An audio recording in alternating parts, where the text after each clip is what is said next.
لەگەڵ میوانەکەم کە لە هەولێرەوە لەگەڵمە بەڕێز دکتۆر عومەر نورەدینی مامۆستای زانکۆ و شرۆڤەکاری سیاسی کە لە هەولێرەوە لەگەڵمە. دکتۆر زۆر سپاس کە لەگەڵ کوردستان 24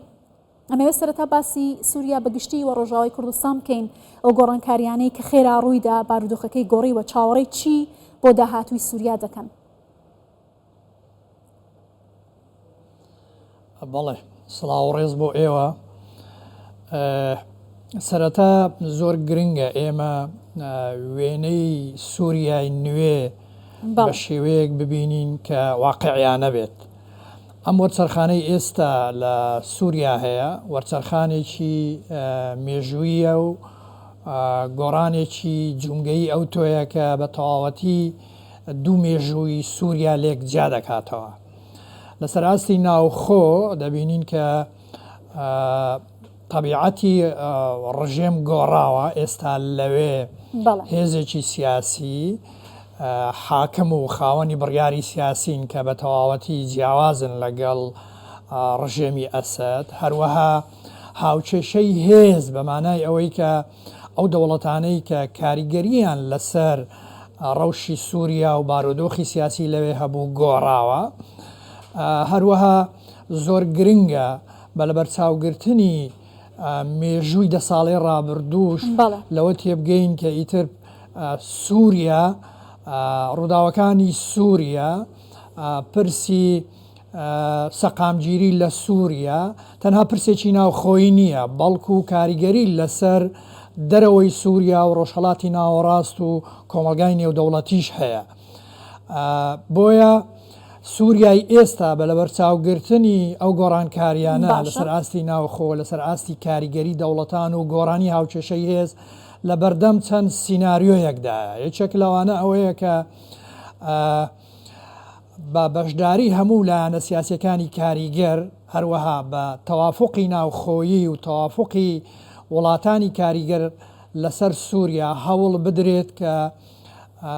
لە ڕێگای دەستورێکی تازەوە دیزاینی سیستەمێکی سیاسی تازەی ئەوتۆ بکرێتکە چونکە سووریا وڵاتێکی فرەنەتەوە و فرەمەسەب و فرەئاینە بە پێکهاتی نوێنەری هەموو پێکهاتەکان هەوڵ بدرێت کە سووریایەکی تعددی، سووریایەکی خاوەن سیستەمێکی سیاسی دیموکراسی، سووریایەکی دەستوری، سووریایەکی موئەسەساتی بێتە ئاراوە. سیناریۆی تر ئەوەیە کە لە ڕاستیدا ئەگەر سەیری باگراوندی فکری و ڕوئیای سیاسی ئەو حیزبولانە سیاسیانە بکەین کە ئێستا جڵەوی دەسەڵاتیان بەدەستەوەیە، ئەوە دەخوێنیتەوە کە هاتنە ئارای سیستەمێکی سیاسی دیموکراسی ئاسان نییە. بۆیە لەگەڵ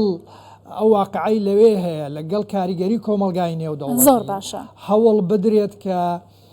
دیزاینی سیستەمێکی سیاسی بکرێت کە بەلایەنی کەمەوە ئەگەر بە تەواوەتیش سیستەمێکی سیاسی دیموکراسی نەبێ، بەڵام مۆدیلێکی حکومڕانی ئەو تۆ بێت کە جیاواز بێ لەگەڵ ئەوەی پێش و هەروەها ببێتە بەڵێ. باشە دکتۆر، دواتر بەوردی لەسەر ئەو سناریۆکان قسە دەکەین و سیاسەتە جیاوازەی کە وڵاتان بۆ داهاتووی سووریا هەیەە، بەڵام ئەمەیە فۆکس بخەینە سەر ڕۆژاوای کوردستان و پەیوەندی بدەین بە سیاست لە هەرێمی کوردستانەوە. سەرۆک بارزانی لە پەیامەکەیدا داوای کردووە کە حکوومەتێکی دموکرات بێتە سەرکار کە مافی سەرجەم پێکاتەکان بپارێزێت و خەڵک لە سووریاش پێشوازیان لە پەیامەکەی سەرۆک بارزانی کردووە. ئەمە چ کاریگەریەکی هەیە؟ دەتوانێت هەرێمی کوردستان چ ڕۆڵێک لە ئەم بارودۆخەدا بگێڕێت؟ لە ڕاستیدا پەیامەکەی جەنابی سەرۆک بۆ سووریا بە شێوەیەکی گشتی هەروەها بۆ ڕۆژئاوای کوردستانیش خاوەن پەیامی گرنگە. بە تایبەتی جەنابی سەرۆک پێشوازی لەو تێڕوانینەی کرد کە لەلایەن کەسی یەکەمی ئێستای سووریا بەڕێز ئەحمەد شەرع سەبارەت بە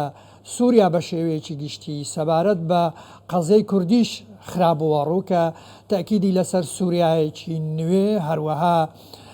لاچوونی زوڵم و غەدر لەسەر کورد، هەروەها ڕێزگرتن لە مافەکانی کورد هەموو پێکاتەکانی سووریا. بۆیە ئەگەر بە وردی سەیری پەیامەکەی جەنابی سەرۆک دەکەی دەبینین کە بۆ سووریا بە شێوەیەکی گشتی هەروەها بۆ قەزیەی کوردی جۆرێک لە نەخشەڕێگای سیاسی تایە ئەگەر جێبەجێ بکرێ هەم بۆ لەدایکبوونی سیروایەکی نوێ هەمیش بۆ پاراستنی قوارەی ڕۆژئاوا و بەرجەستەبوونی مافەکانی گەلی کورد لەوێ و لاچوونی هەڕەشە و مەترسی لەسەریان زۆر بایەخدارە بەڕێزیان تاکیدی لەسەرەوە کردوتەوە دەبێ لە ڕێگای دایالۆگ و گفتوگۆوە هەوڵ بدرێ ئەگەر بیر بۆ چوونی جیاوازی هەبێ یەکلا بکرێنەوە ئەگەر کێشەش هەبێ هەوڵی چارەسەرکردنیان بدرێ هەروەها بە شێوەیەک لە شێوەکان ئاماژەی ئەوەی تایە کە پەنابردن بۆ ڕێگاچارەی سەربازی وەکو چۆن لە ڕابردوودا کێشەکانی نەک چارەسەر نەکردووە بەرکو بارودۆخی ئالۆز کردووە لە ئێستا و داهاتووشدا لایەنەکان هەمووی لەوێ هەروەها دەوڵەتانی کاریگەر لەسەر سووریا نابێ بیر لە ڕێگاچارەی سەربازی بکەنەوە هەروەها بۆ کوردەکانیش لەوێ واتە بۆ ڕۆژئاوای کوردستان ئەوەی تایە ئێوەش لە ڕێگای گفتوگۆیەکی ناوخۆوە هەوڵ بدەن ریزەکانی خۆتانی یەخەن جۆرێک لە یەکگرتووی سیاسی بۆ ئێوە لە ئێستادا زۆر گرنگە زۆر باشە ڕێگایەکتان هەبێ ئەجێنداکی هاوبەشتان هەبێ بۆ گفتوگۆ لەگەڵ دیمشقی نوێ باشە کورد لە سووریا چۆن دەتوانێت کەڵک لەم دەرفەتە وەربگرێت بۆی کە هاوبەشێکی ڕاستەقینە بێت لە حکوومەتی داهاتووی سووریادا بۆ پاڵپشتێک کە لە هەرمی کوردستان هەیەی بۆ نمونە ئەنجومەنی نیشتیمانی کورد لە سووریاوتی ئەو پەیامەی جەنابی سەرۆک بارزانی نیشانیدا کە کورد لە سووریا بێخاوەن نییە بەڵێ ئەم گۆڕانکاریانە و ڕوخانی ڕژێمی ئەسەد بۆ تەواوی سووریا بۆ کوردیش لە ڕۆژئاوا دەرفەتە هەڵگری مەترسی و هەڕەشەشە بەڵام ئەگەر کار بکرێ ویست و ئیرادە هەبێ دەکرێ هەڕەشەکان بگۆڕێن بۆ دەرفەت ئەوەی کە زۆر گرنگە لەوێ ئەوەیە کە کورد ئێستا هەوڵ بدات بەرەیەکی سیاسی یەکگرتووی هەبێ هەروەها تیمێکی هاوبەشی هەبێ بۆ گفتوگۆ و دانوستاندن هەروەها نەخشەڕێگایەکی هەبێت کە کاری لەسەر بکات لە سەرویانەوە زۆر گرنگە ئەوان کار بکەن بۆ لەدایکبوونی دەستورێکی نوێ بۆ سووریا کە لەو دەستورەدا هەم دیزاینی سیستەمی سیاسی سووریا لە پاڵیشیدا دانان بە مافەڕەوەکانی گەلی کوردستان لە ڕۆژئاوا هەروەها چۆنیەتی بەشداریکردنی ئەوان لە ناو سیستەمی سیاسی و حکومڕانەتی و دەسەڵاتی سیاسی لە داهاتوودا مسۆگەر بکە لەگەڵ ئەمەشە زۆر گرنگە ئەوان هەوڵ بدەن کار لەسەر بەردەوامی بە نێودەوڵەتی بوون و مانەوەی بە نێودەوڵەتی بوونی دۆزی کورد لە فۆرمێکی تازەدا بکەن وەکو ئێوەش لە هەواڵەکەدا باستان کرد کە لە ڕاستیدا دۆزی سووریا لە ڕابردوودا بە نێودەوڵەتی بووە بەڵام بە لە بەرچاوگرتنی واقعی ئێستا و نەمانی ڕژێمی ئەسەد و هاتنە سەرکاری نوخبەیەکی سیاسی تازە پێویستی بەوەیە